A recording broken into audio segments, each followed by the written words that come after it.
www.congotopnews.com. Dans ces décisions, un président de la République n'a pas d'amis, n'a pas d'ethnie, n'a pas de clan, n'a pas... Il est le chef de l'État. D'ailleurs, au terme de la Constitution, il représente l'unité nationale. Il est le symbole. Je mets l'intérêt du peuple au centre de mon action. C'est que le président fait du peuple le fondement et l'essence même de son action. Mais il vient en Belgique comme il va dans tous les pays. Hein, comme il n'est pas dans des pays africains, comme il est parti aux États-Unis, alors pourquoi on doit se prononcer? Il est chef de l'État, il peut aller dans des pays amis. Alors je ne vois pas le problème. C'est comme il est parti aux États-Unis, comme il est parti, je crois, au Kenya, comme il est parti au Congo-Brazzaville, en Angola. Bon. Mais pourquoi en Belgique ça doit susciter autant de réactions? Moi, je n'ai pas de réaction. Il faut demander à ceux qui réagissent mal pourquoi. Moi, je ne peux pas répondre à leur place. Déjà, on a mokonzi na biso ya mboka nga nazwi na ngai ide nalata papa po yende mutabanda idéologie. www.congotopnews.com. Savoir qu'au vu de ce que le président nous a présenté il y a 8 mois, on va dire qu'il y a l'espoir. Sauf que son pouvoir, si on doit l'analyser, son pouvoir c'est beaucoup plus l'apaisement, c'est-à-dire diriger sans répression. Sauf que nous sommes, le Congolais, c'est un homme où la seule conscience ne suffit pas. Est-ce que l'homme congolais, c'est la question, est-ce que l'homme congolais est-il prêt à accepter d'être dirigé sans répression? Voilà, c'était ça ma question. www.congotopnews.com. Demande quelles sont les recommandations ou les solutions. Bon, d'abord, je suis content que cette question soit posée par un membre de l'UDPS. Parce que l'une des difficultés du président Tshisekedi, c'est son parti. C'est la discipline au sein de son parti. C'est pour cela, moi, je vais poser la question. En Chiluba.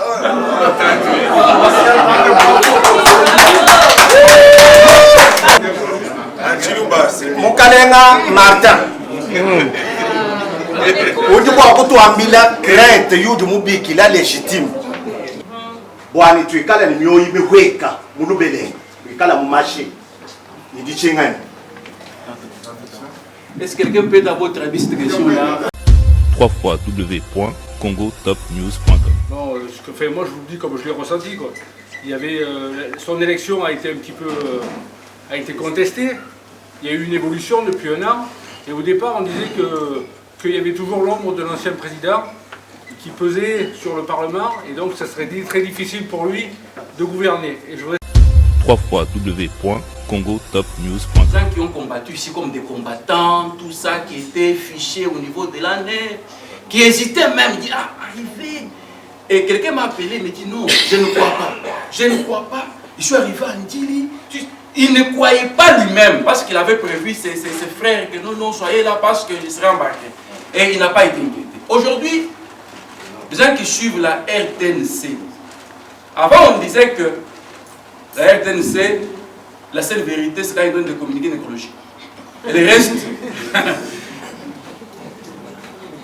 Mais j'ai vu sur la RTNC, on passait, il y a 2-3 semaines, les documentaires sur Martin Fayoulou qui tenait, je crois, une matinée politique avec le professeur Kalina, où il tenait des propos qu'il y a encore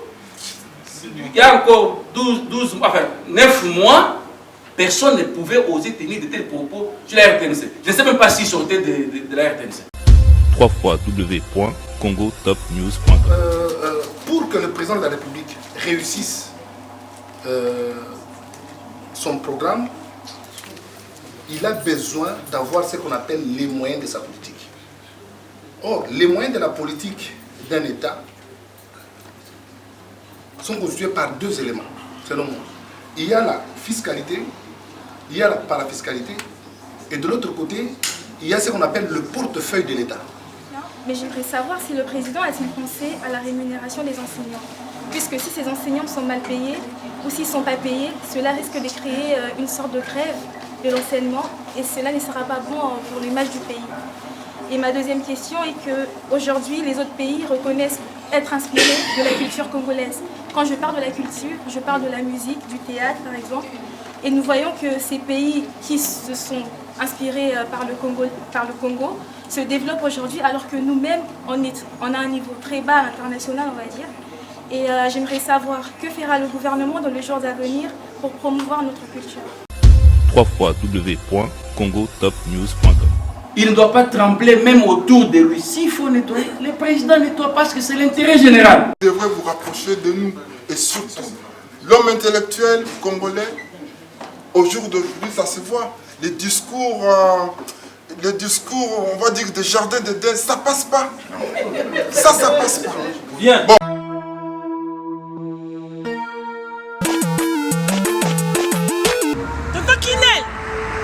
Tonton Kinel. Oh.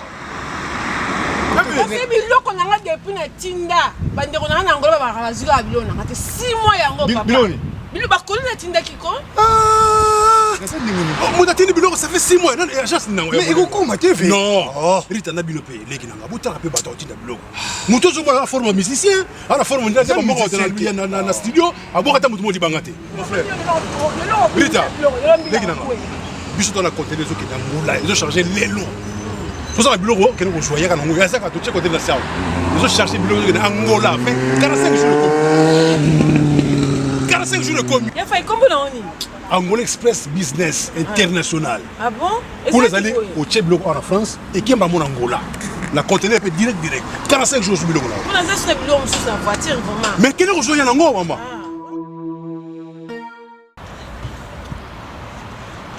Antonio Miala. Moi, on va lier wana. D'ailleurs, je peux dire Rita yaka. N'Angola za wana. Angola normalement c'est na palanka. Na palanka. Bana tu Angola ba yebiso komi kana palanka wana. So komi na Mathieu.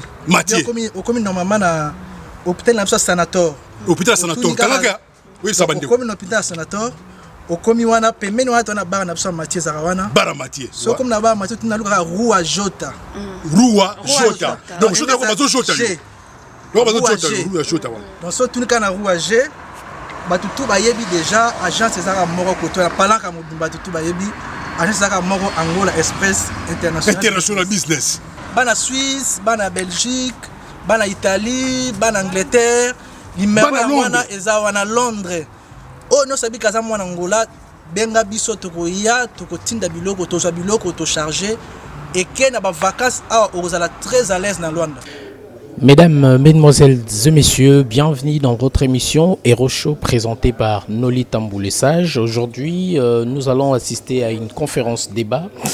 Alors, sur invitation, bien évidemment, de l'association, donc à l'occasion de la sortie du premier gouvernement du quinquennat de président Félix-Antoine Tshilombo Tshisekedi en République démocratique du Congo, l'association FORDC, Force de la diaspora congolaise, en collaboration avec Soleil Solidarité MDCCC, Maman de la diaspora congolaise pour le changement, MTC, Mouvement Tshisekediste pour le changement, Fondation William Biningela, CCF, évidemment, Communauté congolaise de France, Congo Fort et les amis de la RDC organisent une conférence débat à Paris. Donc aujourd'hui, cette conférence que vous regardez déjà, la conception et l'exercice du pouvoir du président Félix-Antoine Tshisekedi Tshilombo, espoir ou crainte. Mesdames, Messieurs, nous vous laissons regarder. Déjà, vous remarquez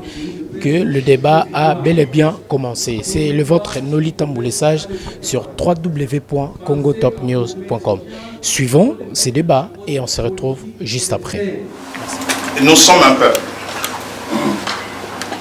Un peuple s'identifie par rapport à une culture. Pour répondre à la deuxième question, en quoi est-ce que l'Église serait une solution? L'Église serait une solution pour, n'est-ce pas, l'avènement de la bonne gouvernance. Nous savons que la corruption, c'est le virus qui détruit notre économie. Et je pense que l'Église peut aider l'État, n'est-ce pas, à mener cette campagne, le changement de mentalité, parce que la Bible dit que la justice élève un État. Et donc, l'Église pourra jouer encore ce rôle-là, d'antan. La formation des cadres, Et l'Église investit dans le développement communautaire. Quand vous allez à l'intérieur de notre pays, vous allez voir des hôpitaux des églises. Vous allez voir des universités des églises, des écoles chrétiennes, à des endroits où l'État ne peut même pas. Je suis désolé. S'il vous plaît, s'il vous plaît, sous votre chers frères, chers compatriotes, vous avez parlé de la bancarisation, de la paix des enseignants, mais c'est l'Église catholique qui vient, vous le savez, comme moi, à l'intérieur des pays, à des endroits où l'État ne peut pas accéder pour aller payer les enseignants. C'est l'Église catholique qui le fait, vous le savez, c'est l'Église catholique.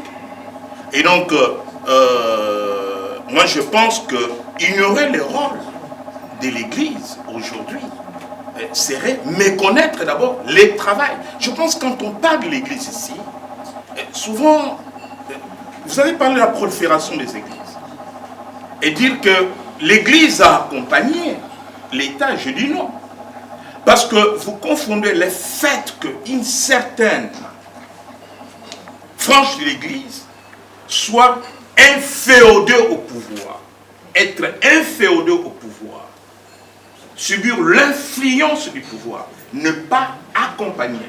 Parce que la mission prophétique de l'Église consiste à constater, dénoncer, encourager. Et je parlais de l'Église du Christ au Congo, qui a un nouveau président, et nous savons, je ne vais pas citer le nom, était inféodée au pouvoir. Et l'Église du Christ du Congo n'a pas exercé sa mission prophétique. Et donc, moi je pense qu'il ne s'agit pas ici de diviser les églises, il faut dire la vérité. Si aujourd'hui, à un certain niveau, on essaie de mettre de côté certaines églises, parce qu'il y a du désordre dans ces églises-là, on leur demande d'abord de mettre de l'ordre afin de rejoindre les autres groupes de travail qui essayent d'avancer. Et donc, je vais peut-être terminer. Pasteur, s'il vous plaît, au lieu de faire donc une discussion autour de l'organisation des églises et tout ça, faites-nous savoir simplement en répondant aux trois interventions sur la relation, le pouvoir des Fachi en tant qu'homme politique et l'Église. Ça, c'est une autre question. Cette relation, elle est naturelle. Nicolas Sarkozy, président de France, ayant constaté la faillite morale au niveau de l'éducation nationale, a dit cette phrase, je la répète: l'enseignant ne pourra pas remplacer le curé. Sarkozy pensait qu'il fallait encore ramener le cours de religion dans les écoles. Et d'ailleurs, après qu'il ait annoncé cela, je sais que au nom de la laïcité, certains milliers influents d'une certaine France ont demandé à voir le président Sarkozy à l'Élysée pour lui, non, nous c'est la laïcité. Mais n'oubliez pas la notion de la laïcité, quand nous au Congo nous parlons de laïcité. La laïcité est née de la séparation de l'Église et l'État. Et la Révolution française, en réalité, a délogé l'Église pour installer la franc-maçonnerie. Je ne suis pas contre...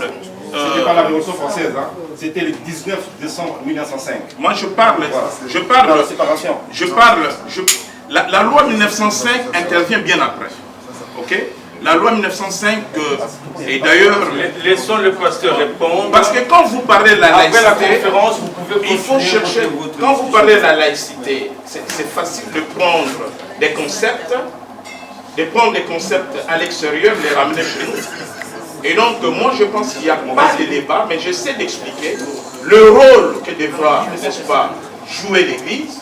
C'est-à-dire que l'Église ne prend pas la place de l'État. L'Église n'est pas l'État. L'Église est un partenaire, comme tout partenaire, qui accompagne l'État. Il faut que ça soit clair. D'abord, je suis content que cette question soit posée par un membre de l'UDPS. Parce que l'une des difficultés du président Tshisekedi, c'est son parti. C'est la discipline au sein de son parti. quand on lutte pour le pouvoir, il y a la lutte pour la conquête du pouvoir et la lutte pour la conservation du pouvoir. En observant ce qui se passe de loin, je ne suis pas membre de l'UDPS, le parti ne semble pas afficher une discipline nécessaire que le président a besoin dans ces conditions où ce parti n'a pas la majorité au sein du Parlement. Alors, la première solution serait l'ordre et la discipline au sein de l'UDPS. Tout commence là. On ne peut pas vouloir mettre la propriété sur la rue si dans la maison tout est ça. Je pense que le parti UDPS est déjà une partie des solutions. La discipline au sein de l'UDPS. Quand on suit les médias, les ministres qui écouteraient, qui seraient en rébellion, qui n'accepteraient pas, on voit d'abord que le parti lui-même pose problème. Et comme je l'ai dit, le président Tshisekedi est chef de l'État. C'est lui qui est chef de l'État. On a vu quand il fallait nommer Premier ministre. Ça a pris le temps que ça a pris, mais celui qui a nommé, qui a signé l'ordonnance de nomination, c'est Félix Antoine Tshilombo Tshisekedi. On a vu pour les ministres qui avaient des noms qui étaient proposés, qui étaient refusés, mais celui qui a signé l'ordonnance du gouvernement, c'est le président Félix Antoine Tshilombo Tshisekedi. C'est lui qui est président. Le président, je l'ai suivi sur France 24, où il disait qu'il est pleinement président. C'est ça la solution. Le président doit être plein, il ne doit pas trembler quand il faut prendre, quand on dit que je mets l'intérêt du peuple au centre de mon action, c'est que le président fait du peuple le fondement et l'essence même de son action. Dans ses décisions, un président de la République n'a pas d'amis, n'a pas d'ethnie, n'a pas de clan, il est le chef de l'État. D'ailleurs, au terme de la Constitution, il représente l'unité nationale. Il est le symbole. Il ne doit pas trembler même autour de lui. S'il faut nettoyer, le président nettoie parce que c'est l'intérêt général. La Constitution congolaise, contrairement au régime français, la politique de la nation est définie en concertation par les chefs de l'État et le gouvernement. Quand on dit gouvernement, il y a un Premier ministre, les vice-premiers ministres, les ministres, le vice-ministre et consorts. Maintenant, cette politique qui est définie en concertation entre le chef de l'État et le gouvernement est conduite, et non pas par le chef de l'État, mais par le gouvernement. De ce point de vue, le président doit être vigilant, vision du chef de l'État, c'est-à-dire la vision du changement. Lui qui donne cette vision doit être vigilant. Doit être vigilant. C'est comme quand vous envoyez votre enfant à l'école et que vous ne vérifiez pas s'il a fait ses devoirs, si réellement il va à l'école, ne vous étonnez pas qu'à la fin de l'année, il n'y a pas d'école. La sincérité. Vous savez, le peuple, il est patient, mais il est en même temps impatient. Les mêmes personnes qui applaudissent aujourd'hui sont capables demain de dire non, dégage. Les mêmes, c'est ça la démocratie. Et à la fin du quinquennat, c'est lui qui sera jugé, n'est pas Sylvestre Ilunga Ilukamba. C'est Félix Antoine Tshilombo Tshisekedi. Vous nous avez promis ça. Est-ce que vous l'avez fait? Le président doit rendre compte. Il a un bilan à présenter. Il doit l'avoir à l'esprit. Il doit l'avoir à l'esprit. Maintenant, il doit être vigilant. Parce qu'on a vu ici en France, après le quinquennat de Nicolas Sarkozy, François Fillon qui a été Premier ministre pendant 5 ans, ah bien dit, moi on m'a empêché. Et moi, mais celui qui a été jugé, c'était Nicolas Sarkozy. On l'a vu avec Hollande. Alors, à la fin de ce quinquennat, celui qui sera visé n'est pas la coalition, n'est pas la coalition, c'est le président Félix Antoine Tshilombo Tshisekedi. Il donne des orientations, il doit suivre, il doit être vigilant. Quand il faut décider, il faut qu'il décide. C'est ce qu'on attendait. Et la deuxième question posée par M. Pussignoli, il me demande comment qualifier en droit constitutionnel la décision présidentielle de suspendre les élections sénatoriales en 2018. Bon, je peux rappeler que cette décision s'inscrit dans les contextes de l'époque, où il y avait des accusations avérées ou supposées, des députés provinciaux qui étaient corrompus. Vous savez qu'au Congo, les sénateurs sont votés par les députés provinciaux. Alors, on a vu des scénarios, des spectacles, par exemple à l'Assemblée nationale, à l'Assemblée provinciale de Kinshasa, où des députés passaient avec des stylos caméra, oh moi j'ai voté comme ça, moi. On voyait que tel parti politique a autant de députés provinciaux dans une assemblée provinciale, mais leur candidat n'a pas eu de voix au nombre de ces députés provinciaux. On s'est posé des questions. Alors il y avait ce contexte politique flou, d'agitation. Le président est venu calmer le jeu, parce qu'il ne voulait pas qu'il y ait de l'huile sur le feu. Il a voulu calmer la situation pour que les élections, enfin les sénateurs, se passent dans un contexte de paix. Pour qu'on ne puisse pas vivre, déjà le climat était tendu, il ne fallait pas au climat tendu ajouter encore une tension. C'est plus une décision politique, enfin, dans ce contexte politique, le président de la République a pris cette décision. Mon chapeau, monsieur. Oui. Bonjour. Au passage, je vais souligner quelque chose sur l'UDPS. Ce que le professeur a dit sur l'UDPS, je ne suis pas entièrement d'accord, c'est mal connaître l'historique de l'UDPS. L'UDPS est un parti qui a toujours été mouvementé. Il y a toujours eu des départs, mais à la fin de la récréation, ils prennent des décisions, ils repartent au plus bel au travail. Donc, traiter l'UDPS comme vous l'avez réduit, je ne suis pas vraiment d'accord.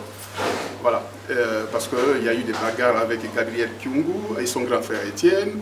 Et ensuite, il y a eu Kibasa Maliba avec la belle famille de sa fille, donc, qui est, comment disait Étienne Tshisekedi. Donc, tout ça, ça a existé. Mais à la fin, ils tiennent toujours la route. Parce que ça, c'est l'esprit UDPS. Il n'y a pas, comme on dit, des grands prêtres à l'UDPS.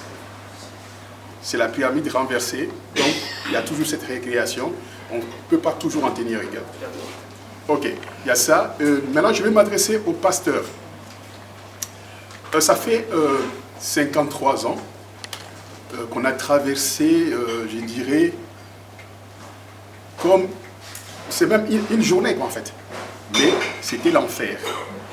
Et dans cette traversée de l'enfer, du désert, tout ce qu'on veut, l'Église a joué un rôle très négatif. Très, très négatif parce que l'Église, comment dirais-je, a servi des cautions aux dictateurs. On prend l'Église Kimbangis avec Yanglenda, qui a servi des cautions à Mobutu. Malou l'a combatté. Et ensuite, avec Kabila, c'est tout ce qui est les églises des réveils que moi j'appelle les églises des sommeils. Parce que...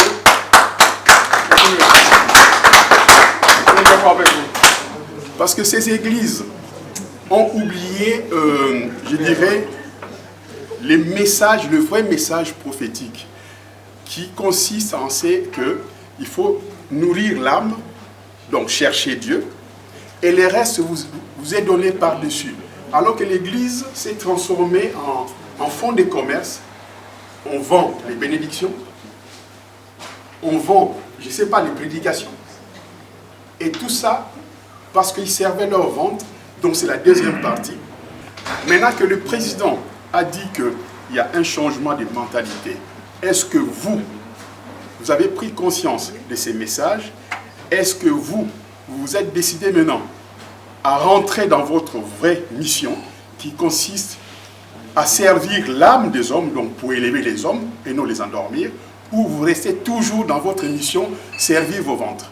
C'est ça ma question. Deuxième personne là. J'arrive. C'est moi. Toussaint Toupila. Allez-y. Oui, Toussaint Toupila, je suis très content de participer à cette conférence. Mais je voulais quand même préciser deux choses. Dans une conférence débat, on n'a pas toujours besoin d'avoir raison. Ce sont des échanges de pensées et d'idées. Donc c'est pas j'ai des questions de réponse. Alors, moi, ce que j'ai compris du message du pasteur, c'est quoi? C'est que l'Église a un rôle. Peut-être n'a pas trouvé les mots exacts pour exprimer sa pensée. Il n'a pas dit que le Congo n'est pas un pays laïque, il n'a pas dit ça. Mais j'ai compris qu'il y a un rôle qu'il voulait soulever, c'est que l'Église a un rôle à jouer. Et on l'a vu avec les négociations à Kinshasa, des 31, tout ça. C'est-à-dire que l'Église a un rôle à jouer. Et ça, c'est très important, que ce soit l'Église catholique, de réveil ou protestante, nous ne pouvons pas dire aujourd'hui que l'Église au Congo ne vaut absolument rien. Écoutez, moi je suis un produit de l'Église. Okay? Moi j'étais au petit séminaire, je suis un produit de l'Église. Et je connais effectivement que l'Église a apporté beaucoup de choses. Okay? La meilleure façon dans la vie d'évoluer, c'est de reconnaître quand même la part qui est positive de l'homme. Nous sommes tous des hommes qui avons un bilan. C'est-à-dire nous avons un passif et un actif. Ok, je suis un comptable des professions, c'est pour ça que j'utilise mes mots. Nous avons un actif et un passif. Je termine en disant ceci par rapport à l'Église. L'Église, bien qu'elle a été négative, mais elle a aussi été positive. Reconnaissons cela. Deuxième approche. Voilà, pas de question. Moi, pas de questions. Deuxième intervention par rapport à la conférence du maître. Le maître évoque deux choses. Il y a un espoir, il y a des craintes. Deux mots magiques de cette soirée. Il y a un espoir, il y a des contraintes. Et comment s'il vous plaît, comment faisons-nous pour essayer de résoudre, de gagner les contraintes? Parce qu'il y a des contraintes FCC. Non, j'interviens en disant ceci, en un mot. J'interviens en disant ceci. Reconnaissons que le président a une lourde tâche. Et nous devons réfléchir pour lui donner des outils pour qu'il travaille mieux. C'est vrai, le peuple congolais n'aime pas trop la religion telle qu'on l'a présentée, qu'on lui a présentée. C'est vrai, ça se voit à peu près. Depuis les années 50, par exemple, ce que j'ai remarqué depuis les années 50, j'ai remarqué en tout cas, le constat, c'était que les peuples congolais n'aimaient pas trop l'Église, parce que l'Église, ils étaient beaucoup plus contre la décolonisation. Ça, c'était les années 50. Et je pense que s'il vous plaît. Et au jour d'aujourd'hui aussi, ce constat-là, il est toujours là. En fait, on n'aime pas l'Église, on n'est pas religieux, mais on est obligé d'être avec l'Église parce que c'est quoi? C'est les raccourcis. C'est les derniers, on va dire les derniers remparts.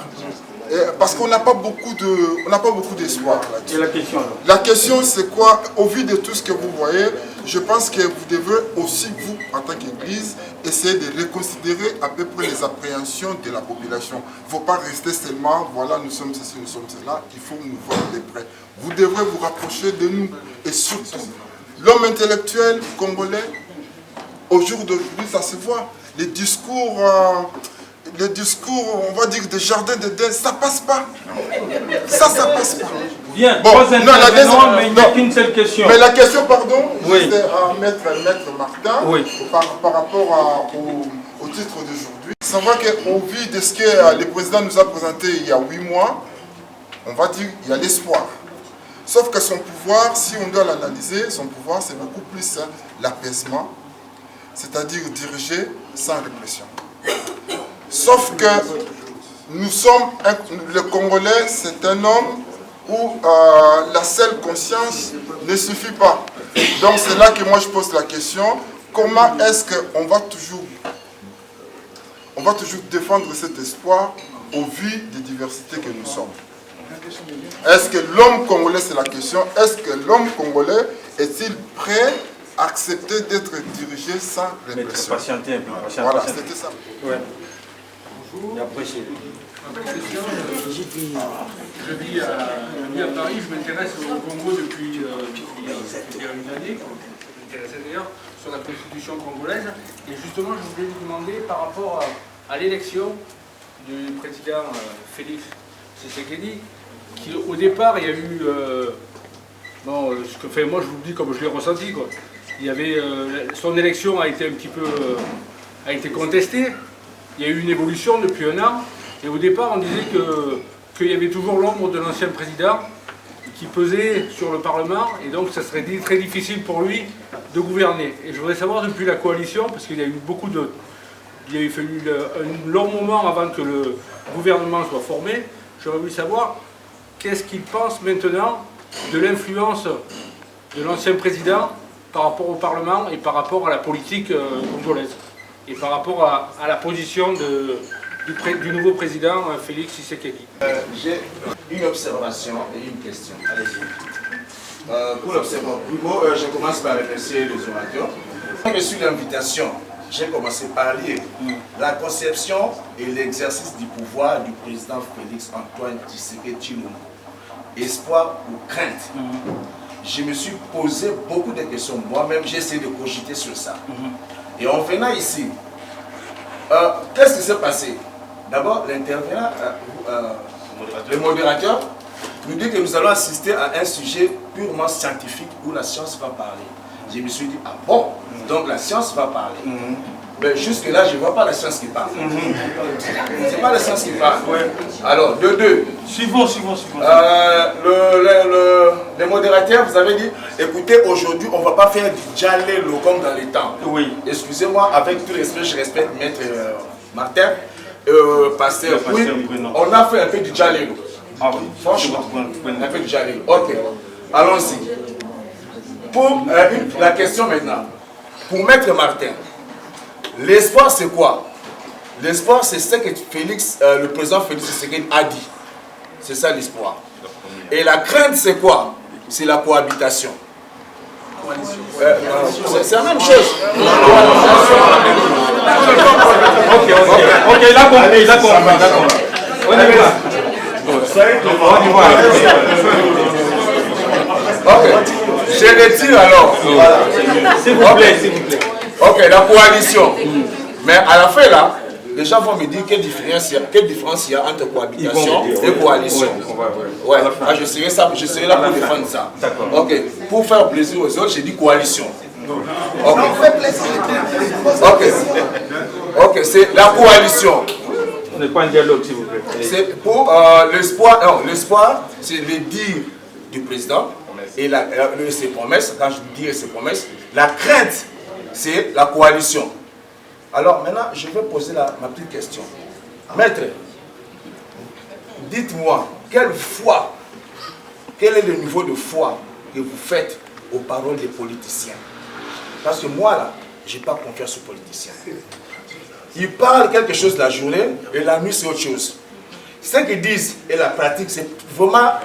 Il y a une opposition de ce qu'ils font. Alors c'est ça ma simple question. Okay, et pour le pasteur, la question est la suivante. Premièrement, je vais vous dire une chose.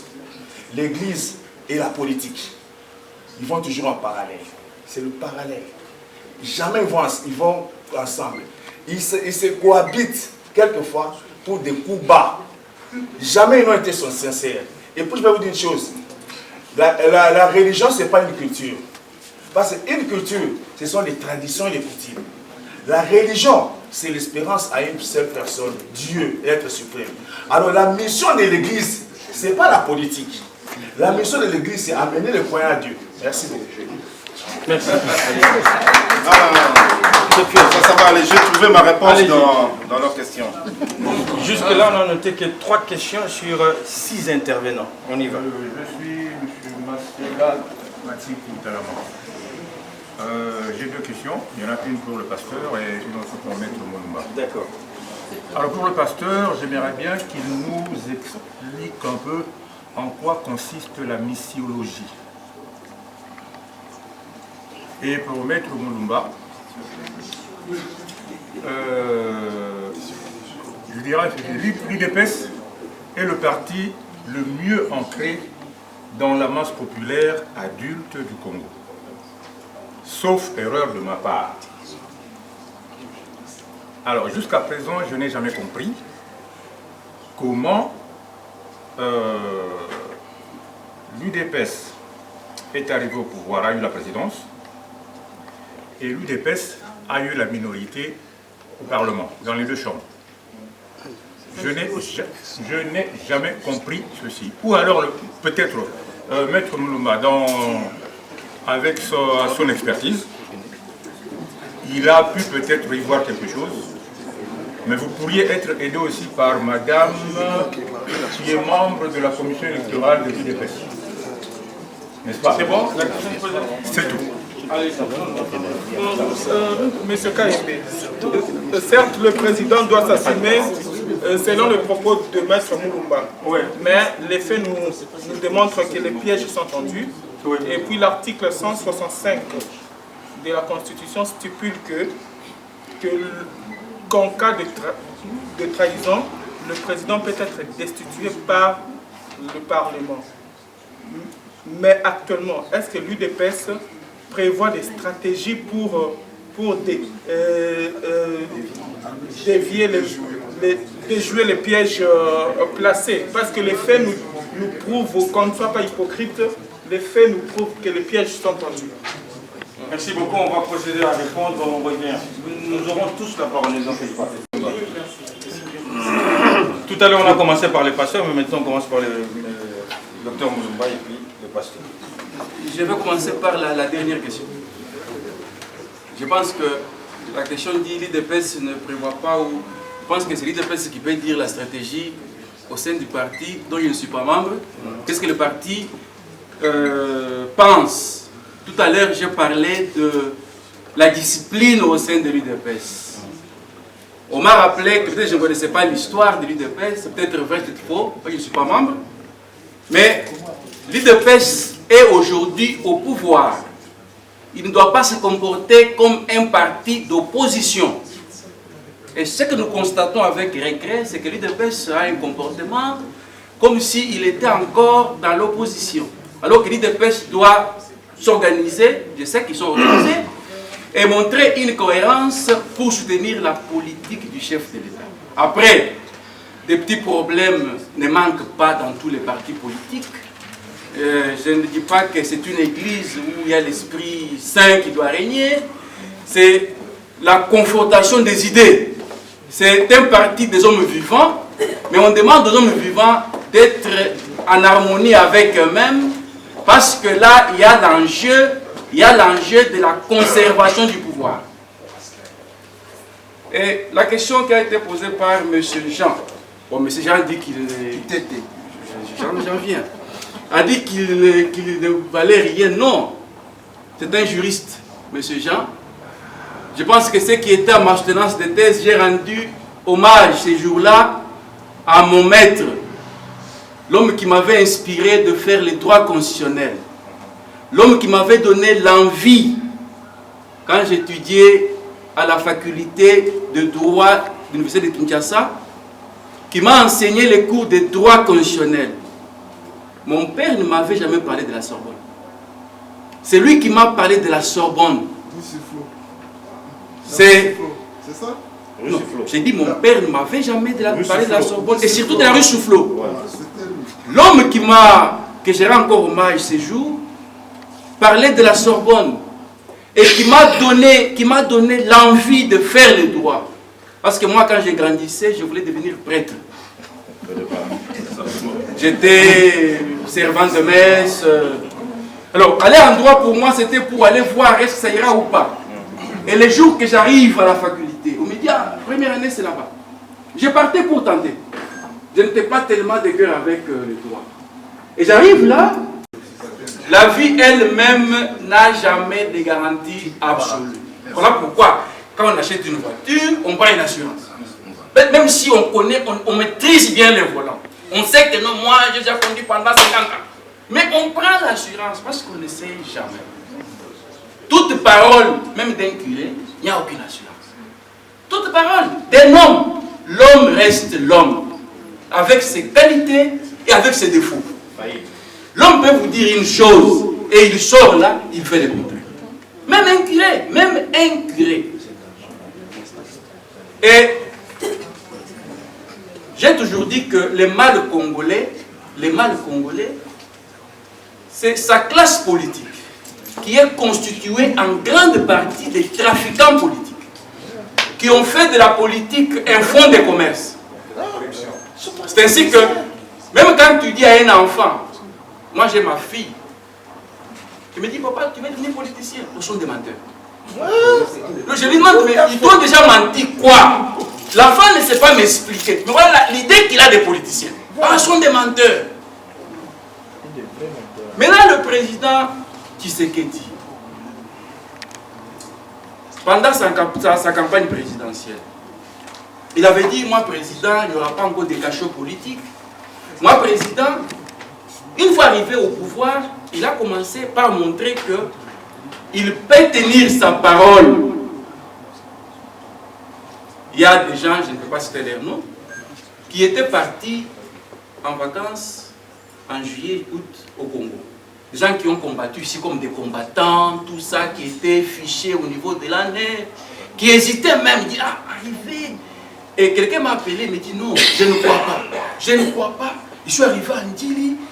Il ne croyait pas lui-même, parce qu'il avait prévu ses frères que non, soyez là parce que je serai embarqué. Et il n'a pas été inquiété. Aujourd'hui, les gens qui suivent la RTNC, avant on disait que la RTNC, la seule vérité, c'est quand ils donnent des communiqués nécrologiques. Et le reste... Mais j'ai vu sur la RTNC, on passait, il y a 2-3 semaines, les documentaires sur Martin Fayoulou qui tenait, je crois, une matinée politique avec le professeur Kalina, où il tenait des propos qu'il y a encore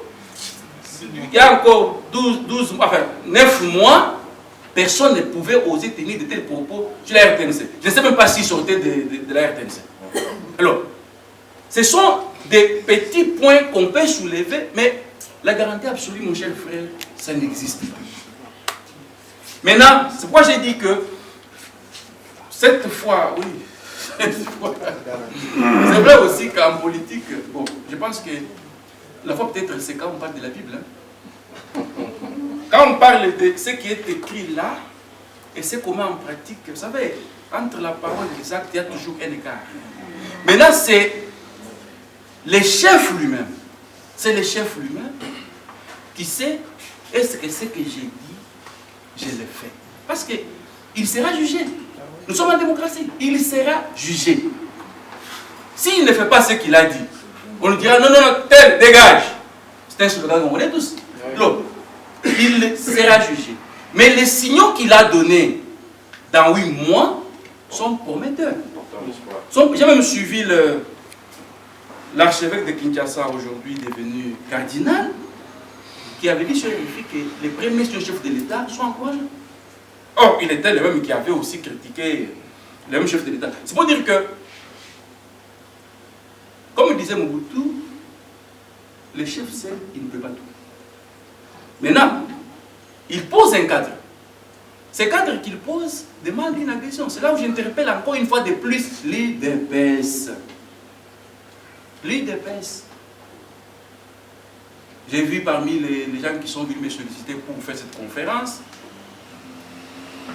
me dire qu'un cadre de l'UDPS nous a dit que non, comment on peut te solliciter sans les concerter. J'ai dit que non, il voulait même t'appeler. Mais je dis, ah bon?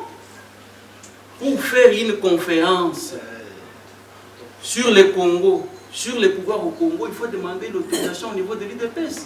Mais nous sommes dans quel monde? Nous sommes dans quel monde? Alors, vous comprenez que comme ça, parfois ça choque les sensibilités. Un cas de l'UDPS à qui on dit viens à la conférence, non, vous avez organisé une conférence sans nous informer. Moi, je dis, mais il est qui? Il faut distinguer Tshisekedi, président de l'UDPS, qui appartient à l'UDPS, et Tshisekedi, président de la République. Aujourd'hui, il est chef de l'État de tous les Congolais. Opposant même pas de tout le monde. Et voir un cadre du parti en France, je préfère tel son nom. On l'invite à cette conférence, il répond, mais vous avez organisé, c'est vrai que vous... Si le président Tshisekedi va suivre cette conférence, je dis qu'il est grand temps. Il est grand temps. Quand nous disons que la classe politique est constitué de trafiquants politiques qui se disputent que des postes politiques, qu'est-ce que je vais avoir, qu'est-ce que moi je dois avoir. On m'a informé que depuis que le président est au pouvoir, l'UDPS n'a même pas organisé une conférence débat pour éclairer les gens, vulgariser la vision du chef de l'État. C'est le parti au pouvoir. C'est le parti au pouvoir. Comment les gens vont connaître, comment les gens vont savoir ce que le chef de l'État fait? Il fait de bonnes choses, mais le parti, vous êtes où? Ici en France. On ne vous entend pas. J'étais sur TV5 Monde, invité pour le jour qu'on a publié le gouvernement. À ma grande surprise, je quitte le plateau, je vais taire les noms, quelqu'un m'interpelle, il me demande, tu es de l'UDPS? Je dis non. Il dit, mais c'est formidable. Est-ce que le président a les partis en France, mais c'est le plus grand parti? Il dit non. Mais pourquoi il n'y a pas de gens qui viennent sur les plateaux dire des choses comme ça? Alors, je comprends bien que chaque parti peut avoir ses réalités, mais l'UDPS, excusez-moi, vous dormez, réveillez-vous. Voilà mon cas. Et pour répondre à la question de Christian, c'est vrai, les élections au Congo étaient mouvementées. Mais il faut rappeler une chose. Le Congo vient de loin. Nous venons d'un pays où, pour être candidat à l'élection présidentielle, il fallait être président fondateur du parti. Nous venons d'un pays où les résultats des élections étaient connus même avant que les bureaux de vote ouvrent. On connaissait qui gagne. Il n'y avait pas. Vous savez, quand on parle de vote, c'est-à-dire qu'il y a un choix. Il y a un choix entre deux ou plusieurs candidats. Mais le Congo avait des élections où il y avait qu'un seul candidat. La monocratie. Olinga Olinga T, bulletin vert. Ça, c'est l'histoire du Congo. On arrive à une période où on ne pouvait gagner les élections. Enfin, les élections étaient organisées avec plusieurs candidats. Mais seul le président au pouvoir était proclamé vainqueur. On a vu en 2006 les duels entre Jean-Pierre Mbemba et le président sortant. On a vu en 2011 les duels entre le feu Étienne Tshisekedi et le président sortant. Dieu seul sait, ces élections ont été gagnées par qui? Ça n'est pas le débat. On arrive maintenant à une période où quelqu'un identifié avec étiquette d'opposant, parce que des jours ou même un jour avant l'élection, le 29, personne ne pouvait dire que Félix n'est pas de l'opposition. À la veille de cette élection, on avait des favoris. En toute logique. On avait Félix Tshisekedi et Martin Fayulu. Ça, c'est une vérité absolue. Il y avait deux favoris. À l'élection présidentielle, Félix a été proclamé président par la commission électorale indépendante. Il faut rappeler que ce n'est pas l'UDPS qui a organisé l'élection présidentielle, mais c'est le parti qui était au pouvoir, le PPRD, qui avait son candidat, parce que le président sortant avait désigné son dauphin. D'ailleurs, dans ma thèse doctorat, je me posais la question si c'est un héritage qu'on prépare dans une république où il y avait quoi. Mais devant les évidences, comme disait le feu Marshal Mobutu, devant l'ouragan de l'histoire, mire ou pas, devant les évidences, parce que tout le monde attendait qu'on va déclarer Chadar. Chadar même l'a dit les jours, des gens qui ont suivi, il a dit non, ce soir, je serai président de la République. Tout le monde attendait que nous, Chadar, il y a même des gens qui disaient que non, c'est le nouveau président. Tout ça. Mais vous savez, sans être pasteur, il y a le plan des hommes, il y a aussi le plan des dieux. Les Congolais disaient que non, Nanga, c'est l'homme de Kabila. Et il y a eu, devant la Cour constitutionnelle, des contentieux sur cette élection-là. Et la Cour constitutionnelle a confirmé la victoire de M. Tshisekedi. Moi, je suis légaliste. Ça, c'est la Constitution. La Constitution confie le pouvoir d'organiser des élections à la Commission électorale. Et prévoit aussi que quand il y a contestation, ça se passe devant la Cour constitutionnelle. Là, j'ai salué aussi la position qu'avait opté M. Fayou, Martin Fayou. Parce qu'il n'a pas voulu prendre la voie de la rue, il est parti devant la Cour constitutionnelle. Là, je salue. C'est un démocrate de choisir que l'on va devant la Cour. Je n'ai pas compris. Oui. Et la Cour s'est prononcée, a dit que non, voilà sa vérité. Et vous demandez, maintenant il y a l'évolution. À chaque chose, il faut donner le temps au temps. Il faut dire qu'il faut à chaque chose donner son temps pour voir où se trouve réellement la vérité. Parfois, le temps arrive à établir la vérité. Je crois pour les questions qui... Est-ce qu'il y a une question que je n'ai pas répondu? www.congotopnews.com. J'ai suivi mon collègue, docteur. Je pense que dans son intervention, il est vraiment équilibriste. Espoir, il développe. Crainte, il développe. Quant à moi, je parle de la conception, n'est-ce pas, spirituelle d'un homme. Et je suis obligé de rester dans l'homme. Parce que c'est sa conception spirituelle. Ce n'est pas la mienne. Et donc, nous ne faisons pas du jalélo. Et quant à la question de savoir, l'Église a pour mission d'amener les gens au ciel, d'annoncer la bonne nouvelle, et pas de vient parler de la conception spirituelle d'un homme, le président Félix Antoine Tshilombo Tshisekedi, sa conception de Dieu, la place de Dieu, et à travers Dieu l'Église. Donc il s'agit de cela. Nous avons traversé l'enfer sans que l'Église y soit présente, sans que l'Église nous accompagne. L'Église a joué un rôle négatif. Bien. La responsabilité de l'Église, changement de mentalité, servir le ventre. L'Église, avec ce que nous savons dans l'histoire politique de notre pays, n'a jamais été absente dans le combat de notre peuple. Souvenez-vous, mes chers frères, sœurs, compatriotes, de massacre des chrétiens en février 92. C'est l'Église qui s'est battue avec ses victimes pour débloquer la situation à la conférence nationale souveraine. On ne peut pas oublier cela. L'Église a fait des victimes dans son combat de la libération de notre peuple. Nous pourrions remonter à Kimpa Vita, Simon Kimbangu, et nous arrivons à certains évêques, aux pasteurs. Bon, si ce n'est pas l'Église, je retire Kimpa Vita, on va dire religion, Simon Kimbangu, mais dans l'histoire, on vous dit que cette femme parlait de Dieu. Et vous ne connaissez pas l'histoire de Simon Kimbangu peut-être, mais Simon Kimbangu était avant tout, baptiste. Non. À Benz.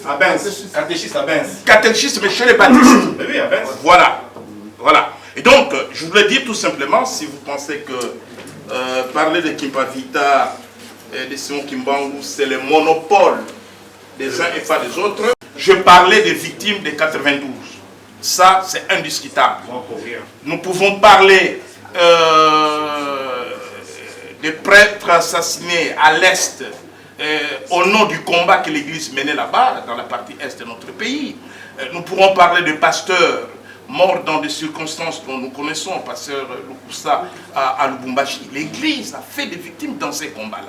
Maintenant, je suis d'accord avec ceux qui pensent que certaines autorités d'une certaine Église étaient inféodées au pouvoir. Vous savez que plus de 3000 pasteurs de l'Église de Christ au Congo ont signé une pétition il y a 3 ans pour obtenir le départ du Monseigneur Marimi, qui était le président de l'ECC. Tout simplement parce que la base de l'église de Christ au Congo n'était pas d'accord avec la politique que menait son président. Donc, ne pas reconnaître les combats de l'église, c'est vraiment injuste. Et l'église aujourd'hui ne veut plus entendre parler d'Éden. Il faut un nouveau message pour les cadres congolais et donc même pour la population. Je ne vais pas parler de mon église. Il y a quelques jours, j'ai fait un séminaire de la rentrée des classes. Et le thème de ce séminaire, c'était l'impact du Saint-Esprit sur l'intelligence. Donc je ne vais pas parler d'Éden. Je parle du développement humain, je parle du développement économique, j'organise des salons pour étudiants, j'organise des sessions de formation pour la reconversion, pour les métiers, on fait du bénévolat pour les soutiens scolaires, on fait beaucoup de choses. Donc je reconnais qu'il y a un certain message très bas. Vous partirez en Europe, vous aurez les visas, donné vous sera donné. Donc je pense que toute l'Église n'est pas dans ces messages-là. Mais la politique par définition, c'est la gestion de la société et la cité. Or, l'Église est dans la cité. L'Église est dans la cité et c'est pour cela que l'Église dans la cité ne fait pas la politique mais exerce sa mission prophétique qui consiste à constater, à dénoncer les injustices dont subissent ses membres et défendre les causes justes. En quoi consiste la missiologie? La question, elle est hors sujet, mais je dirais ceci. Vous avez en théologie des filières, c'est comme en médecine. Vous avez la pédiatrie, la gynécologie, c'est comme en droit, il est constitutionnaliste, l'autre c'est juriste d'affaires, ainsi de suite. Donc en théologie, vous avez des filières telles que la théologie pastorale, la théologie systématique, qui aborde des questions d'éthique, des questions de philosophie, de pensée, de la philosophie chrétienne par exemple, des questions de société, le débat sur l'euthanasie et tant d'autres. Mais vous avez une branche qui est la missiologie, c'est-à-dire l'étude de la mission, ou si vous voulez, missiologie, la mission de Dieu, missio Dei. Donc en quoi consiste la missiologie? La missiologie amène l'Église à atteindre le peuple non atteint. Et quand on va vers le peuple non atteint, je prends un exemple, lorsque les missionnaires venaient au Congo, s'ils doivent s'implanter au Kasaï, ils doivent d'abord apprendre la langue Chiluba. C'est ça la missiologie. Adapter l'évangile au peuple qu'on évangélise. Alors, on commence par les mamans, comme chez vous. Madame. Les dames d'abord. Oui. Les dames. Maman, elle est là. Je vais savoir un peu l'apport de l'Église pour son exercice. Ma deuxième question, c'est, je m'adresse au maître par rapport à la publication de résultats de M. Félix. Tout le monde conteste, presque pas tout le monde, disons même ici dans la salle. Oui, même ici dans la salle, il y a des gens qui contestent. Mais qu'est-ce qu'il faut faire pour contester la victoire de M. Félix? Il y a une partie de gens qui contestent, même ici dans la salle, je constate, il y a des gens qui contestent. Mais alors, qu'est-ce qu'il faut faire pour convaincre ces gens-là? Éclaircir un peu. Maman.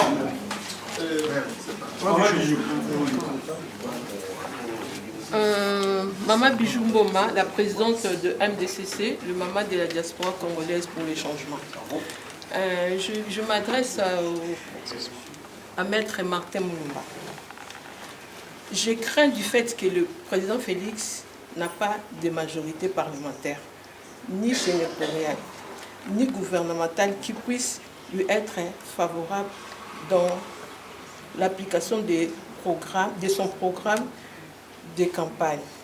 C'est bien le gouvernement et le Premier ministre du FCC qui font piloter l'essentiel sur des questions de l'économie, de l'éducation, la santé, de l'emploi, de la justice. Comme si celle de loi votée pouvait faire bouger les lignes pour un forcing du président de la République. On a l'impression que ces compétences font partie du pouvoir partagé. Et cela fait que ce sont ces orientations pour lesquelles le président Félix n'est pas seul à décider sur un grand nombre de choses. Ma question est, quel est réellement le pouvoir du président Félix sans une majorité à son compte? Le plus important de son exercice de pouvoir se trouve aussi dans les secteurs de l'armée et les mines. Comment fera-t-il pour garder un certain contrôle sur l'armée et les mines? Merci. C'est une idée que je soutiens, mais j'aimerais savoir si le président a-t-il pensé à la rémunération des enseignants. Puisque si ces enseignants sont mal payés ou s'ils ne sont pas payés, cela risque de créer une sorte de grève de l'enseignement et cela ne sera pas bon pour l'image du pays. Et ma deuxième question est qu'aujourd'hui, les autres pays reconnaissent être inspirés de la culture congolaise. Quand je parle de la culture, je parle de la musique, du théâtre par exemple. Et nous voyons que ces pays qui se sont inspirés par le Congo se développent aujourd'hui alors que nous-mêmes, on a un niveau très bas international, on va dire. Et j'aimerais savoir que fera le gouvernement dans les jours à venir pour promouvoir notre culture.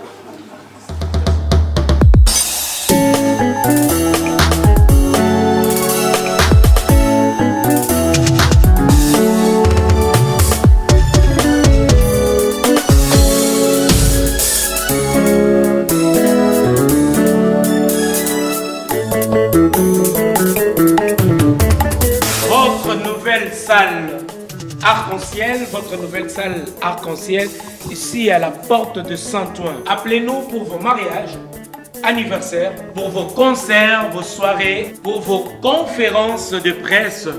La salle arc-en-ciel vous accueille.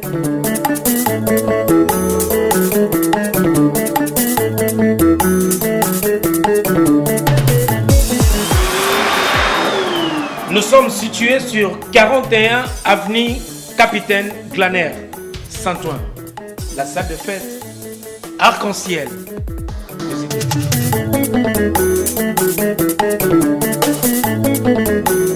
Appelez-nous et réservez vite vos places. La salle de fête arc-en-ciel à la porte de Saint-Ouen. Numéro 1.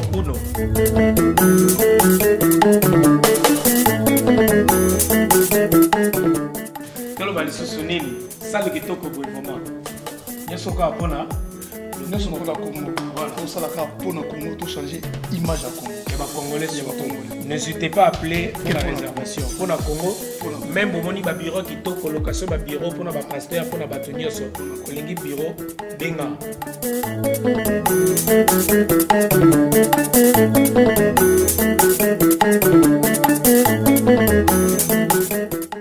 Le Koundou l'a dit, je suis financier de profession et je suis aussi cadre de l'UNCC à Paris.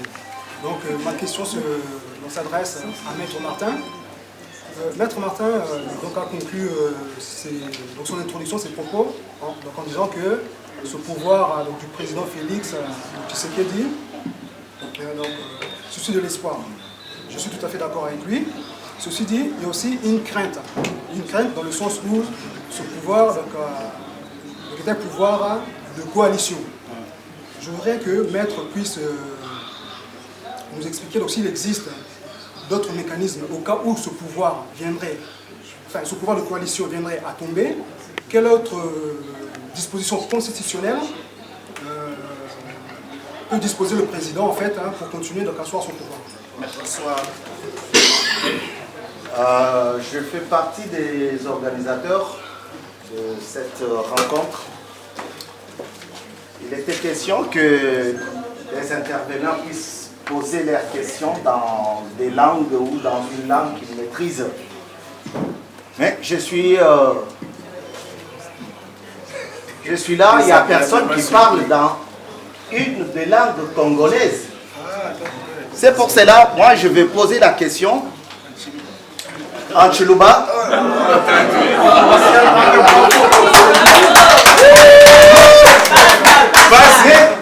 Vous voulez la conférence, elle est... Je vais poser la question en Chiluba. S'il vous plaît, entendons-nous très bien. Il nous reste, je disais qu'il nous restait une demi-heure. Ce n'est pas notre problème. 25 questions. Vous avez dit c'est une conférence de débat. Dans une langue. S'il faut la poser en Chiluba et traduire. Ça ne prend pas du temps, il n'y a pas de Louba ici. De toute façon, ce n'était pas une obligation.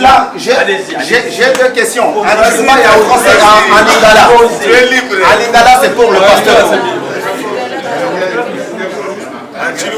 Mukalenga Martin. Udi kwa kutuambila crainte yudi mubiki la légitime.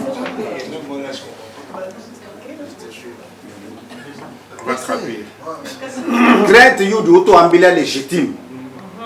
Bwani tuikala ni mioyi mihweka mulubele. Tuikala mumashi. Nidichengani. Est-ce que quelqu'un peut d'abord traduire cette question-là dans la salle?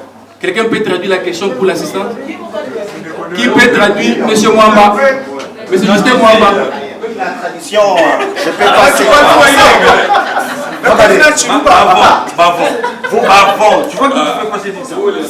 C'est une conférence.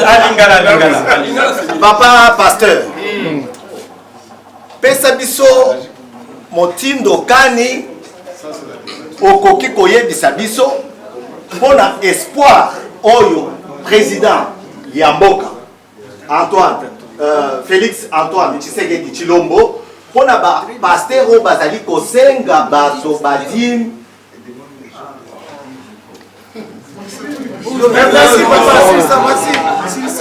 na ba église oyo ezali kobota par-ci par-là puisque tozali ko se retrouver na ba église ebele na balabala moko ba église eleki ebele eloko nini okoki koyebisa biso rapidement cadre à l'UNC France, UNC Union pour la Nation Congolaise de Vital Cameroun. J'étais très admiratif des exposés qui sont faits par les deux orateurs, mais j'essaie de prendre un seul, parce que c'est un sujet assez intéressant qui concerne les esprits congolais. Le modérateur a déroulé dans sa présentation les différents titres du pasteur. Je vois la diplômée en droit.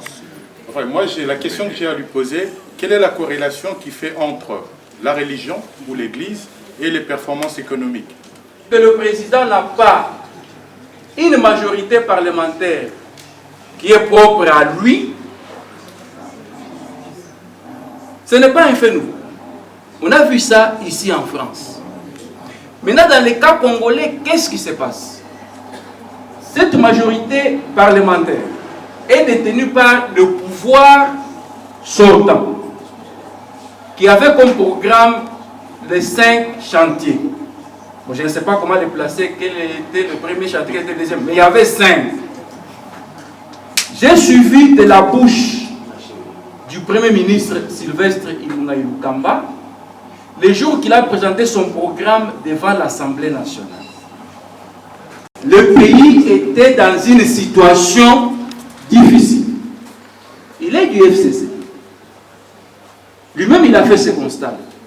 Maintenant, il a aussi dit ce qui m'a beaucoup plu, que son gouvernement va diriger, c'est éclairé par la vision du chef de l'État. Mais rien n'est impossible en politique. Prenons qu'il y a une motion de défiance, que les gens du FCC ne sont plus d'accord avec eux-mêmes. C'est-à-dire qu'ils disent que non, Ilukamba, du tout. On revient à la case de débat. Le chef de l'État aura toujours deux choix.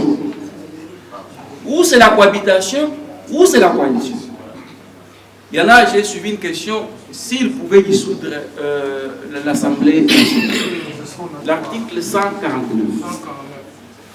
Mais ces droits de dissolution, contrairement à ce qui est prévu ici en France, parce que parfois les gens confondent les choses. En France, pour dissoudre le Parlement, il ne faut pas qu'il y ait nécessairement une crise persistante entre le gouvernement et le Parlement. Mais les constituants congolais qui a voulu encadrer ces droits, c'est ce que l'article 5 de la Constitution congolaise dit. Alors, toute éventualité possible qui peut arriver, à un moment donné, il faudra que le peuple congolais se prononce. Le problème est là. C'est notre conscience collective. Tant que nous-mêmes, le président peut bien dire les choses, il peut prêcher. Mais tant que nous ne prenons pas cette conscience-là, moi j'ai des amis qui me disent, quand ils lisent cette constitution, qui n'ont jamais été au Congo, qui sont des Français, qui me disent, mais votre pays c'est un pays démocratique. Cette constitution, c'est parmi les meilleures. Vous savez que la France, qui est une démocratie, n'avait pas, avant l'arrivée de Sarkozy, n'avait pas limité le nombre de mandats présidentiels. C'est Sarkozy qui est venu limiter. Un président pouvait se présenter 50 fois. Mais en 2006 déjà, les Congolais ont précédé les Français. Ils ont limité dans le temps. C'est-à-dire que le peuple congolais, c'est un peuple intelligent. La démocratie, nous l'avons dans notre sang. Nous avons la démocratie. Mais entre ce que nous avons dans le sang et ce que nous faisons, il y a un écart. Il y a un écart. C'est la solution du Congo dépend du Congolais lui-même. Il y a une session budgétaire où le budget sera présenté et discuté. On verra qu'est-ce qu'on mettra sur cette rubrique de l'enseignement. Hein? Qu'est-ce qu'on mettra sur ça? Et par rapport à la culture, je sais que la culture du Congo est allée loin des frontières. Moi, je suis arrivé une fois à New York à l'aéroport, j'ai trouvé un douanier. Moi, je pensais que c'était un noir américain.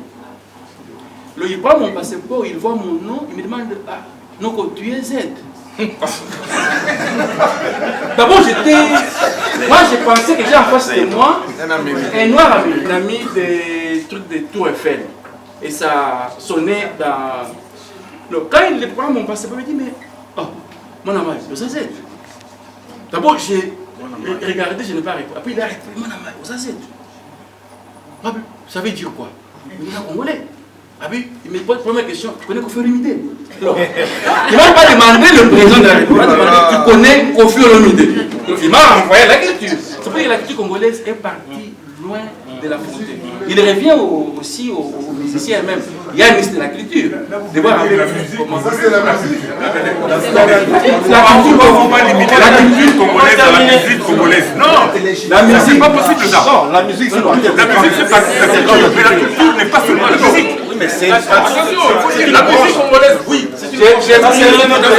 J'ai pris un exemple, la culture, la musique fait partie de la culture. Tu vois, j'ai pris un exemple pour montrer comment notre culture est allée loin. Là, très bien. Très bien. On peut parler, pour compléter, maître, on peut parler d'autres échantillons. Aujourd'hui, à Kinshasa, vous avez des salons littéraires qui se créent, qui se développent pour encourager nos jeunes gens à lire, à écrire. Donc ça, c'est nouveau. Alors, je vais rapidement, suivons avant de terminer là. Rapidement, l'apport de l'Église aujourd'hui dans l'exercice de pouvoir du président Félix Tshisekedi. Et donc l'Église travaille pour faire des propositions, n'est-ce pas? L'Église travaille pour aider le président à mener les combats contre la corruption avec des suggestions, des propositions. Je peux, parce que nous n'avons pas le temps ici, j'ai un document qui a été remis au président, hein, parce que lorsque je parle de l'Église ici, ne voyez pas ce que vous appelez Binzambi. Hein, vous avez des cadres d'Église, des économistes, des juristes, des ingénieurs qui se retrouvent, qui réfléchissent et qui font des propositions au président. J'ai un document dernièrement qui a été remis au président, où l'Église parle même de moyens de ramener la paix, par exemple à Beni, Butembo et ailleurs, des propositions sur la bonne gouvernance. Et tout ça, c'est un travail que l'Église est en train de faire. Alors, pour étancher sa soif, après avoir trop parlé. Mais il s'est fait que certaines personnes n'ont pas encore parlé, raison pour laquelle il faudrait leur donner la parole pour qu'ils aient aussi raison de pouvoir étancher leur soif. Commençons. Vous avez compris l'astuce, hein? Maman alors. Vous avez une question, allez-y. Allez-y. Je me présente. Là, je me déplace et je ramasse tout le monde. Ouais, c'est William Binguera, je suis le président de la fondation William Binguera qui s'occupe des orphelins, des veuves, et nous soutenons aussi les femmes qui ont des difficultés pour payer la sortie d'extrême maternité à Kinshasa. Au fait, j'avais... c'est une réaction personnelle. Hein. Je crois que quand nous venons dans de telles rencontres, c'est pour apprendre. Et pour apprendre, il faut qu'il y ait un minimum d'ordre, de discipline, un peu plus de maturité aussi. C'est très important. Parce que, vous l'avez dit tout à l'heure, en préambule, des chocs des idées, j'ai la lumière. Quand on parle des chocs des idées, toutes les idées ne peuvent pas converger. C'est des fois des différences des autres qu'on apprend. Voilà. Et je reviens à mon intervention. En fait, ma question a été d'une manière ou d'une autre répondue par docteur Martin, mais j'essaierai de la poser d'une autre manière. J'ai en fait deux volets dans mon intervention. Le premier volet, c'est une observation que je voudrais faire personnellement après avoir mené l'étude. Après avoir suivi les différentes interventions du président de la République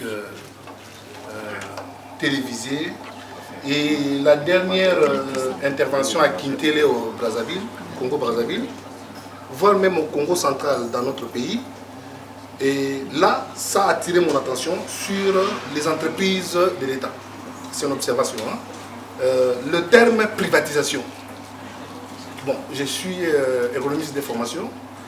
J'étais un peu choqué. Pourquoi? Par rapport à la réalité qui se passe dans mon pays. Je crois qu'à ce jour, concernant, pour que le président de la République réussisse son programme, il a besoin d'avoir ce qu'on appelle les moyens de sa politique. Or, les moyens de la politique d'un État sont constitués par deux éléments, selon moi. Il y a la fiscalité, il y a la parafiscalité, et de l'autre côté, il y a ce qu'on appelle le portefeuille de l'État. Et le portefeuille de l'État est constitué des entreprises, tant étatiques que para-étatiques. Nous avons des entreprises telles que la Société nationale de chemin de fer, où j'avais même fait des études là-dessus, la régie des eaux, la SNEL, et en revenant à la conférence, on a parlé de la SNEL. Et quand on parle de la privatisation, moi je me suis dit, en privatisant ces entreprises-là, je crois que l'État est en train de se dépouiller de ses moyens. Or, le président Félix a besoin d'avoir un État fort. C'est-à-dire un État qui passe de l'État gendarme à l'État de providence. C'est-à-dire un État interventionniste. Et pour être un État de providence, il faut avoir les moyens. Et pour avoir ces moyens, je crois que l'État congolais doit être le seul garant de son patrimoine qui est le portefeuille. C'est-à-dire en procédant par exemple par la diplomatie, en allant signer des contrats à l'extérieur, hein, où l'État lui-même est garant et non pas les particuliers. C'est juste une proposition. Hein. Voilà, c'était ça. Au moins, en se portant comme étant garant, il sera un État fort et il gérerait lui-même les ressources qui pourront être générées par... On a compris, c'est une proposition. Attendez quand même. C'est une observation. Attendons, il n'y a pas de dialogue. Attendons que je vous donne la parole. Donc je crois que pour moi, c'est un apport, un apport en intelligence pour permettre à ce que le pays réfléchisse mieux avant de se lancer dans la session. Mais Merci encore. En fait, nous savons très bien que Félix Tshisekedi a signé 2 accords, 3 accords. Accord avec Caméré, avec l'élection. Accord avec l'UNC. Caméré, c'est non, c'est un nombre de synthèse en fait. Deuxième accord avec M. Kabila, c'est que l'on dit. Accord de Dingakati, occulte, que personne ne connaît pas. Troisième accord avec FCC. Donc 3 accords. Croyez-vous possible? N'oubliez pas que l'UDPS est un parti de masse, qui a promu le bien-être, égalité, liberté, démocratie, partage et équilibre de l'élection nationale. Croyez-vous possible d'avoir un parti espoir, par la crainte, espoir? Croyez-vous possible que Félix serait à la hauteur des attentes de notre peuple? Parce qu'on dit souvent que les mêmes causes produisent les mêmes effets. Dans notre pays, dans tout système, la démocratie est assise sur 3 piliers. Il y a la justice, les médias et l'opinion publique, qui alimentent la force démocratique d'une société. Aussi longtemps que les actifs valeurs sont accordés, l'injustice avec la justice, la corruption de la méritocratie, le clientélisme, le népotisme, le régionalisme, les actifs valeurs laissés légués par les différents régimes. Croyez-vous, dans votre parti espoir, que Félix pourrait répondre à ce qu'il est en train de dire, le peuple d'abord, aussi longtemps que les causes, on ne peut pas s'attaquer aux effets, il faut s'attaquer aux causes. Croyez-vous que Félix sera à l'auteur d'accomplir ce qu'il a promis, ce qu'il promet à son peuple, aussi longtemps que les actifs valeurs riches sont devenus comme les valeurs des gouvernements? On a compris, maître. Mon frère. Bon, moi, je voulais juste te dire un truc. Nous, on est les jeunes qui se battent aujourd'hui, on s'est déjà battu pour ce combat depuis un moment, même avec l'IDPS, même avec lui-même, le président Félix Tshilombo ici en Suisse, même partout on est allé faire les marches. On a fait tout ça, donc aujourd'hui, je pourrais dire que les peuples est divisé en 2 parties.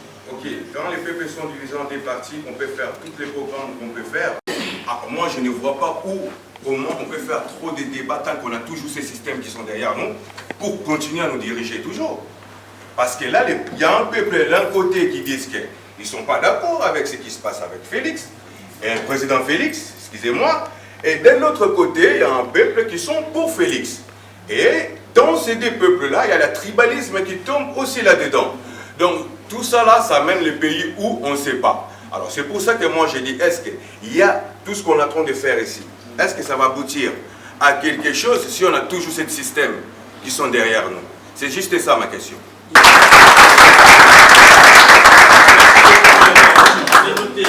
Donc je suis avec le maître, bonsoir. Bonsoir. Alors, félicitations tout d'abord pour votre intervention de tout à l'heure, vous étiez vraiment très clair. Merci. Alors nous venons de voir juste derrière vous la conception et l'exercice du pouvoir du président Félix-Antoine Tshisekedi, espoir ou crainte. Alors qu'est-ce que vous voulez vraiment dire par là? De nombreux téléspectateurs que vous regardez évidemment. Depuis les élections de 2018, le président Félix Tshisekedi est chef de l'État du Congo. Les gens se posent beaucoup de questions par rapport à sa politique. Il y a des avis partagés, il y en a qui pensent qu'il y a l'espoir, il y en a qui pensent qui voient une crainte, disons. Alors cette conférence a permis un débat sur cette question d'actualité et sur l'avenir de la RDC. Il a fallu que les uns et les autres s'expriment. Dans mon exposé, j'ai démontré que la manière dont M. le Président Tshisekedi conçoit son pouvoir en mettant les intérêts du peuple congolais au centre même de son action politique, c'est-à-dire il fait du peuple le fondement et l'essence même de son action, il y a un espoir. Il y a un espoir d'un Congo nouveau parce qu'il promet le changement. Les Congolais veulent le changement. On attend de lui l'instauration d'un état de droit, un état dans lequel la justice sera la même pour tout le monde. Mais de l'autre côté, il y a une coalition qu'il a formée avec les FCC. On voit que cette coalition a de bases fragiles, qui a une méfiance réciproque. Et de ce point de vue, on peut dire qu'il y a une crainte sur la durée de cette coalition. C'est pourquoi on voulait, à travers cette conférence, que les gens s'expriment et qu'on recommande au président de la République, qu'on attend de lui un changement. Il a promis qu'il mettra le peuple au-dessus de tout intérêt.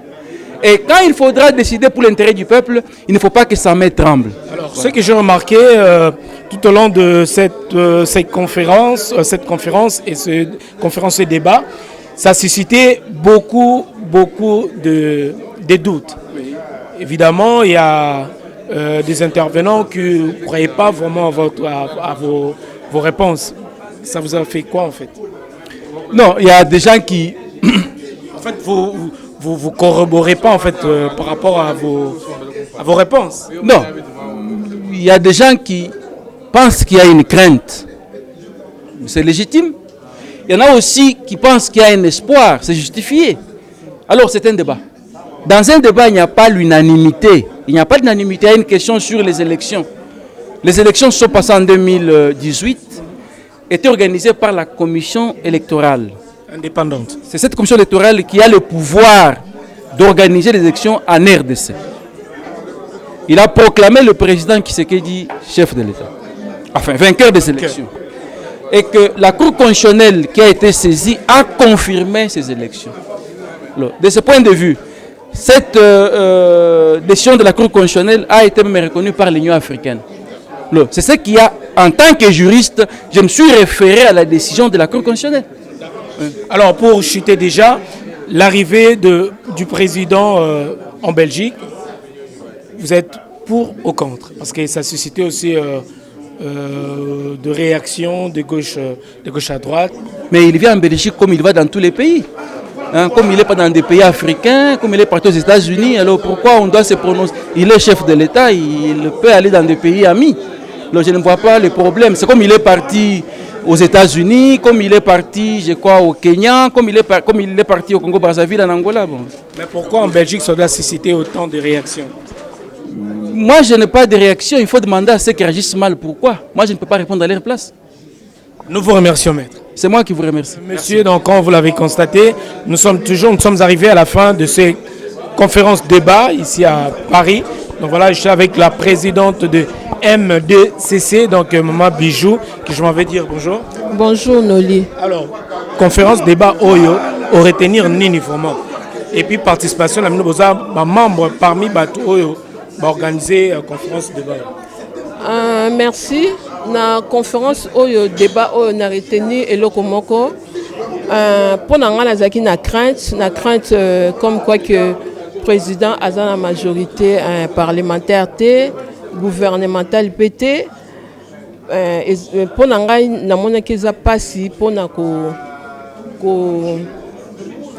voter la ligne de conduite na niveau ya gouvernement, mais na débat oyo lelo na bimi convaincu que espoir ezali président Félix Tshisekedi peut faire quelque chose ndenge moko alobaki le peuple d'abord. Alors soutien na bino ya ba maman ya MDCCC. Et ça pourquoi en fait? Soutien na biso en fait ezalaki d'abord pour organiser un débat oyo ezalaki riche et puis batebele ba question posamaki belé hein. Batu basepeli bao bazaki na crainte bao pe bazaki na espoir bazui ba réponse na bango. Biso soutien na biso ezalaki tout ça là financièrement to koka kosala ke débat oyo et ça ezala. Alors en quelques lignes tu vas retenir na MDCC et la kisini MDCC et la kisi les mamans de la diaspora congolaise pour le changement en RDC. Nous vous remercions. Maman moi Liloba. Namoni elekani très bien. Bon, malheureusement on est un peu en retard. Vu qu'il y a Salaki, mais bon, je pense que ça s'est bien passé quoi. Donc, éléments, inquiétude et disparaître et puis voilà. On a de l'espoir, on est convaincu que voilà, on va aller de l'avant, on va réussir quoi. Notre pays va aller de l'avant. Nous vous remercions. Voilà, merci à vous aussi. Alors, je suis avec l'orateur de cette conférence débat, que je m'en vais dire bonsoir. Bonsoir Noli. Alors, qu'est-ce que les gens ou la diaspora peuvent retenir de cette conférence débat? En fait, on a tenu à organiser cette conférence juste pour créer un cercle ou bien un cadre réflexif. réflexif sur la situation qui prévaut au pays. Entre autres, sur le personnage et le pouvoir du personnage. Le personnage, je sous-entends, le président de la République, Félix Antoine Tshisekedi. Voilà. Et c'était ça le but. Et puis, oui, il y a eu pas mal d'échanges. Les gens se sont posés des questions, il y a eu des réponses et des propositions. Alors, ce que nous voulons savoir, espoir ou crainte, vous voulez dire quoi par là? Non, justement, c'était même espoir ou crainte, ça fait partie de la fondation même de la réflexion. On se dit, le président Félix est là. Vous voulez dire quoi? Pour ou contre Comment conçoit-il d'abord son pouvoir? Et comment compte-t-il mettre ce pouvoir-là en pratique? Et après avoir compris sa conception du pouvoir et sa mise en pratique, est-ce que cela peut nous rassurer ou pas? C'était ça l'essence de la conférence. Voilà, merci beaucoup pour chuter. Déjà, nous avons remarqué la présence très remarquée du membre de FCC. Nous avons vu aussi le membre de UNC dans la salle. Alors, le but c'était de réunir tout le monde en fait, autour d'une même table, pour donner lumière. En fait. Cette question crainte ou espoir, mais c'est tout le monde qui peut se la poser. Que l'on soit de la Mouka, que l'on soit de FCC, de la coalition ou de l'UDPS ou bien de l'UNC, mais tout le monde a l'obligation de se poser cette question-là. C'est ce qui fait que les amis ont compris notre démarche, de pouvoir tous, en tant que fils et filles du Congo, de pouvoir réfléchir ensemble. Nous vous remercions. Merci Noli. Merci. Nous constatons aussi la présence de membres de l'UNC, donc cher Vital Kamere, qui je m'avais dit bonjour monsieur. Bonjour cher Noli Tambou. Alors tout à l'heure vous étiez très brillant par rapport à votre question. Merci. Est-ce que vous pouvez encore reposer cette question et nous dire le pourquoi aussi? D'accord, merci beaucoup pour votre couverture médiatique qui est assez intéressante pour la diaspora en France. Merci. Et même ailleurs, et l'impact sur la communauté. Donc là, nous étions réunis dans un cadre républicain qui veut dire que toutes les tendances de la diaspora congolaise en France se sont retrouvées dans cette salle. Vous avez vu nos amis du FCC, nous de l'UNC, les membres de l'UDPS et beaucoup d'autres fondations congolaises. Donc ça veut dire que la dynamique est en train de changer au niveau de la diaspora. Ça devient transparent maintenant. Exactement. Ouais. Et la réconciliation est en train de s'installer. Ça, c'est la première chose. Par rapport à votre question, sur la question que j'ai posée, nous avons eu deux grands orateurs, notamment le professeur qui a exposé sur le droit. Il était très pertinent. Mais nous avons eu dans les sous-questions, dans les sous-thèmes, une question qui relevait de la question de la religion comme étant un déterminant de la performance économique. Donc on a soulevé ce point pour dire, à notre avis, que ça n'est pas ça du tout. Bien que l'autre conférencier a essayé de justifier la crise économique, l'émergence des églises de réveil aux États-Unis par rapport aussi. Voilà. Son impact. Voilà, il était à côté de la plaque, je pouvais aller très loin avec lui dans le débat. Mais nous n'en sommes pas là. L'essentiel aujourd'hui, pour revenir à l'actualité, c'est que le président de la République, Félix Antoine Tshisekedi Tshilombo, est en train de poursuivre une démarche qui a commencé, pas aujourd'hui, qui a commencé très longtemps. Lui-même a été baigné dans une culture de la social-démocratie.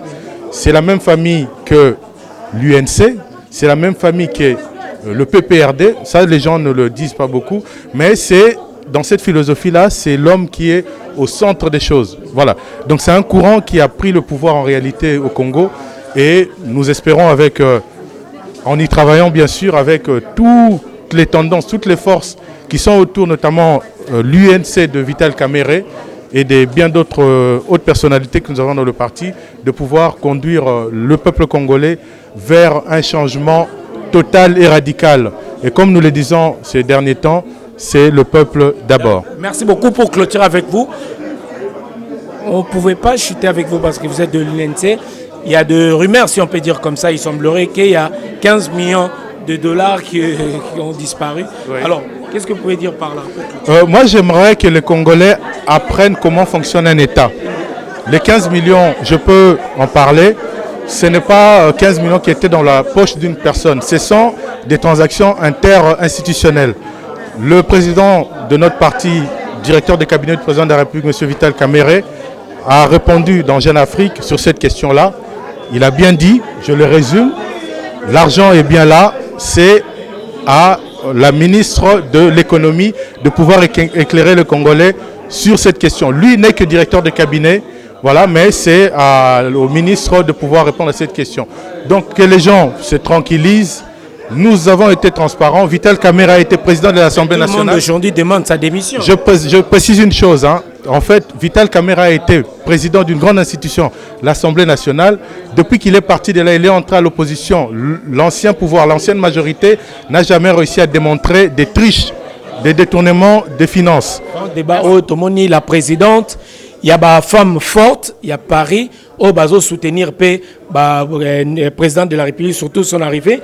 Tout le la plus arrivé naïe, parce que il y a conférence de Moni Bani, parce que il y a président Mokonzambo Kazuya la semaine où Bomoni a ngondé ba femme forte. Merci mingi Noli. Koya Mokonzambo ka nazo senga na ba mama. Omoni balobi ke ba mama mutu batongaka mboka, basungaka ba papa. Boya ebele to sunga mboka to tika nanu ba makambo na biso ya pamba pamba wana ba différence o tribu o nini wana eza tinate. Boya ebele to yamba mokonzi na Kongo azaka moko ami balete aka moko to ya to sunga ye atonga mboka po biso no surtout tozala bien to tika makambo balobaki basala ki wana non o muye muluba ye mu Congo ye boye non biso nyos to aba congolais Congolais biso nyonso a président ya tous les Congolais a président ka ya baluba te ya banini te to tika makambo wana to ya boya ebele to yamba mokonzi na biso tout ba mama balobi surtout ba mama na obeta to a 17% mbalo ekoya kuna président pesa biso ata 50% po ya lobi azapa eza ka moitié la soli puto déjà o yango bolata o ngala olata na pona yamba mokonzi na biso ya mboka ngana zui na ngai ide na lata papa nalata papa po yende mutabanda idéologie onyoso totambola nango euta awa yaonga nazwi ide mokolo mokonzi na biso akoya mokonzi mboka akoya ngana lata liputo ebele koyamba mokonzi mboka baya ebele boya koyamba ye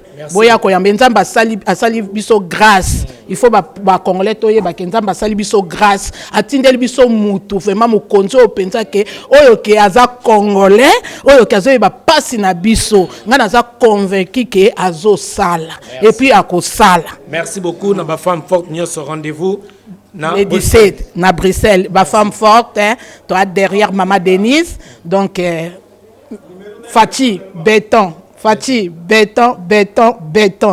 beaucoup. Merci beaucoup. C'est par ces mots que nous bouclons la boucle de cette émission. Merci beaucoup aux nombreux téléspectateurs de Hero Show. C'était là le vôtre Noli Tamboulé Sage. Merci beaucoup. On se dit bye bye et à bientôt. Merci.